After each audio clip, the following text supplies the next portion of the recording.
Simple harmonic motion. और आज का टॉपिक है हमारा waves as carrier of energy, यानी कि जो वेव्स होती हैं वो एनर्जी को एक जगह से दूसरी जगह जो है वो कैरी करके ले जाने के काबिल होती हैं।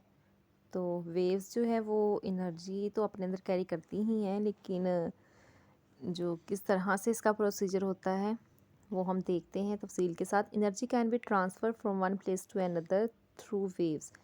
एनर्जी जो होती है वह एक जगह से दूसरी जगह पे ट्रांसफ़र की जा सकती है वेव्स के ज़रिए से। For example when we shake the stress string up and down we provide our muscular energy to this string. Example के तौर पर कि जब हम किसी भी स्ट्रिंग को जो है वो स्ट्रेच करते हैं या हम जो है वो शेक करते हैं, अप एंड डाउन करते हैं, तो हम क्या करते हैं कि अपनी मस्कुलर एनर्जी, अपनी मसल्स की जो एनर्जी होती है वो रस्सी को फ्राहम कर देते हैं।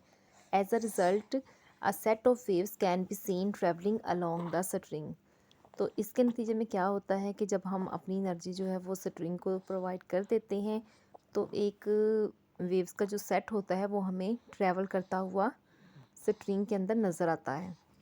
The vibrating force from the hand disturbs the particles of the string and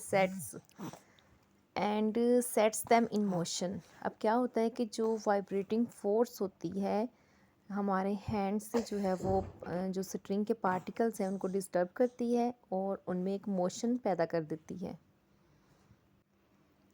energy is thus transfer from one place of the medium to the other in the form of wave. इस तरह से energy जो होती है वो एक medium से, यानी कि हमने जो अपने हैंड से जो है वो सारी एनर्जी जो स्ट्रिंग तक मुंतकिल कर दी। अब स्ट्रिंग में जो है वेव्स हमें ट्रैवल करती हुई नज़र आएंगी, यानी कि एनर्जी जो है वो एक जगह से दूसरी जगह जो है फ्राहम की जा सकती है वेव्स के ज़रिए से।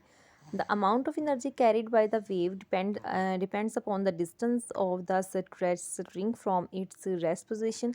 That is, the energy in a wave depends upon the amplitude of the wave.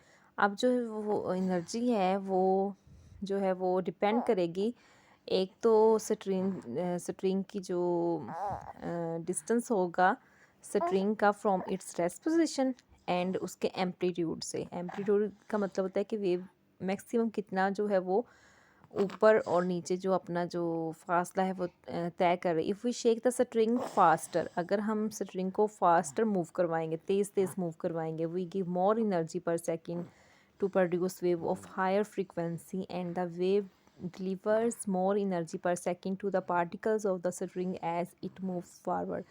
अगर हम बहुत ज़ोर से जो है वो स्ट्रिंग को मूवमेंट करवाएंगे, ठीक है, तो हम ज़्यादा जो है वो एनर्जी जो है वो दे रहे हैं उनको। We give more energy per second, तो हम हर सेकेंड में यानी कि एनर्जी जो दे रहे हैं हम स्ट्रिंग को वो पर सेकेंड जो होगी वो ज़्यादा होगी, ठीक है। और अगर हम सेकंड्स की बात कर लें तो जितनी भी हम पर सेकेंड एनर्जी फ्राहम कर रहे हैं तो वो उसकी फ्रीक्वेंसी कहलाएगी। तो इसका मतलब है कि हम जो है वो मोर फ्रीक्वेंसी की जो है वेव्स प्रोड्यूस कर रहे हैं and the wave delivers more energy per second to the particles. More energy जो है वो हम ट्रांसफ़र कर रहे हैं more energy per second to the particles of the string as it moves forward.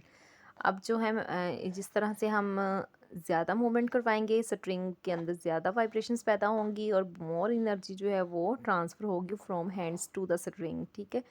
उसका मतलब कि उसके जो एम्पलीट्यूड होगा उस पर और जो डिस्टेंस होगा from the rest position string का उस पर डिपेंड करेगी energy. Water waves also transfer energy from one place to another as explain below. इसी तरह से वाटर जो वेव्स होती हैं वो भी एनर्जी एक जगह से दूसरी जगह फ्राहम करती है। उसकी एग्जांपल हम ऊपर भी पढ़ चुके हैं रिपल टैंक की, और नीचे जो है वो भी एक्टिविटी हम जो है वो एक्सप्लेन कर देते हैं किस तरह से वाटर वेव्स जो हैं वो कैरियर ऑफ एनर्जी हैं, ठीक है।